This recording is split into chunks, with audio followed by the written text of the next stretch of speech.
Welcome back to the shop.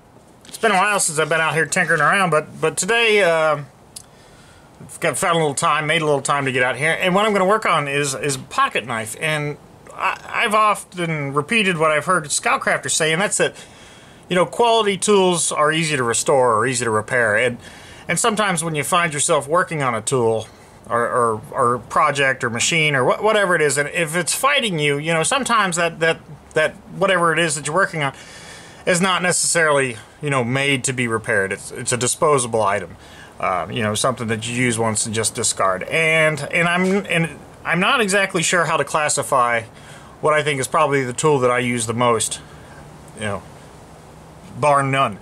It's my pocket knife, and I enjoy a knife that opens quickly, and I find myself using the pliers more often than not. So the other thing that I find quite useful on these tools is the Phillips screwdriver. The flathead, not so much. I don't find myself using it.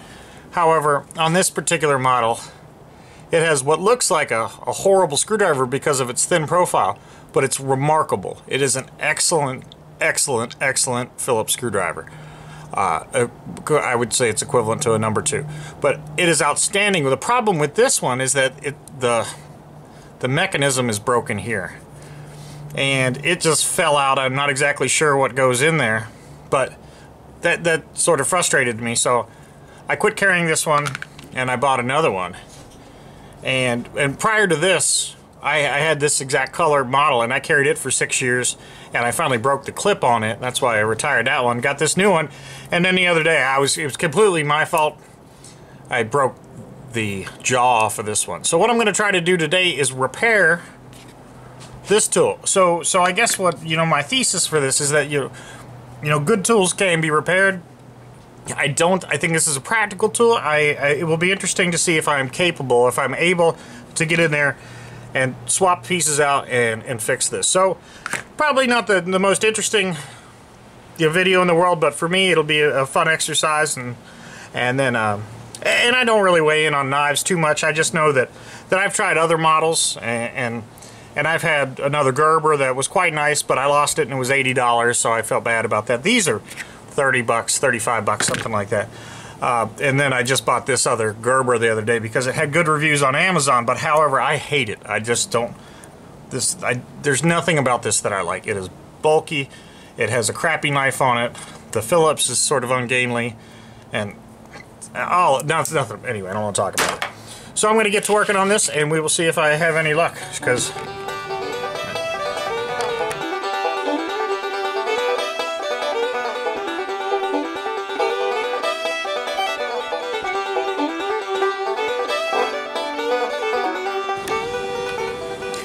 alright, so this is sort of battling me a little bit. Apparently, you know, I had talked about the quality of tools, and I had some, whatever, these T-handled wrench set. Yeah, I thought they were alright, but turns out that caused me more grief than anything. The end is fighting me, and I finally ended up breaking down and getting, this is Aries, like, tool set, and once I got a decent Torx wrench, or Torx socket bit, it ended up working quite well for me. So to reveal what the problem was, the problem with this one is that the jaw was broken. And on this one, I had let me see if I can. I had the flathead was chipped off there, and the Phillips was not returning. But you can see, hopefully, well, now this is a crappy tool, but I use it as a pointer. Right here, you're not seeing this other wing, as it should have this here. And of course that's not there because it fatigued and broke, and I've had that fatigue and break problem a lot with knives. So what I'm going to do is try to swap this part over and then add it to here, and we'll see how that goes.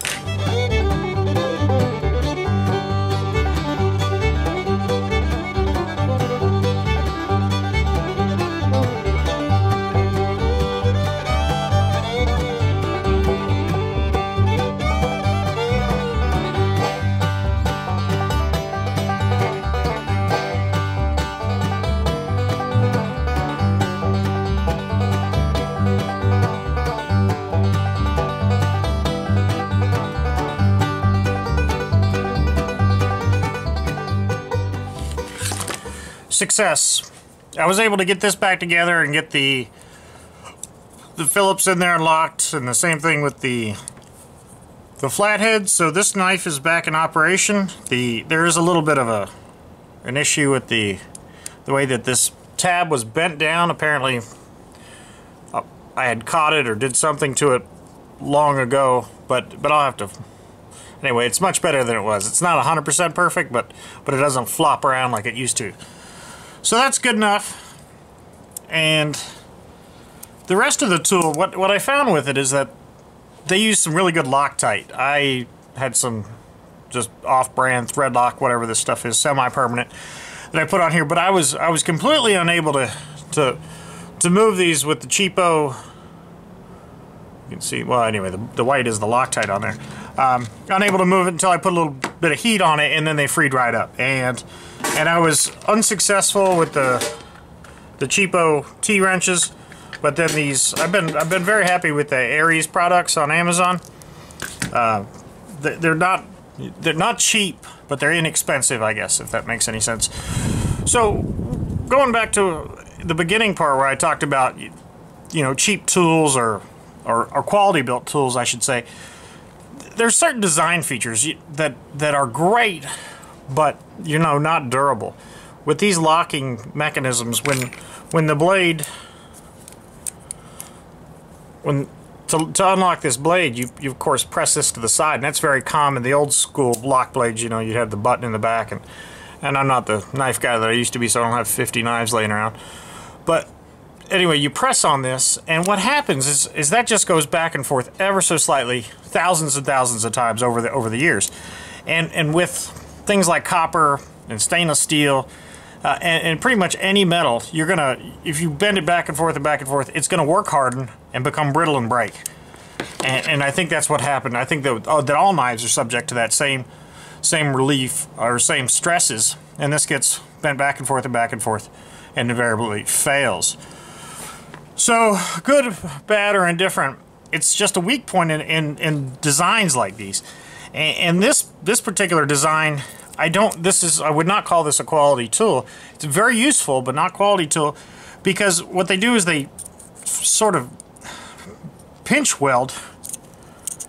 If you can see that this, I had to snap this off of here. So they pinch weld it so as not to heat it up and work harden it. They don't fix it with anything else. They don't really have room for a rivet, but to minimize heat, I assume, there's a lot of assumptions mixed into this video and all my videos. But I assume that they wanted to minimize the amount of heat here so that it didn't harden the steel and make it any more brittle than it already is. Because it's a balance between it being durable and resilient in the sense that it's going to want to spring back all the time. And if you were to heat this up, of course, you're going to lose that flexibility. So this is not made to be repaired or fixed or anything like any other quality part would be with spare parts for sale. You're going to have to cannibalize an old one and try to make a new one. And in this case, I was able to cannibalize another knife and make myself whole again. But this is a very practical tool, but just not durable. And so that's about all I've got for this video. I just wanted to get some content out there and say thank you for watching, thank you for subscribing, and as always, I look forward to your comments. So thanks and have a good night.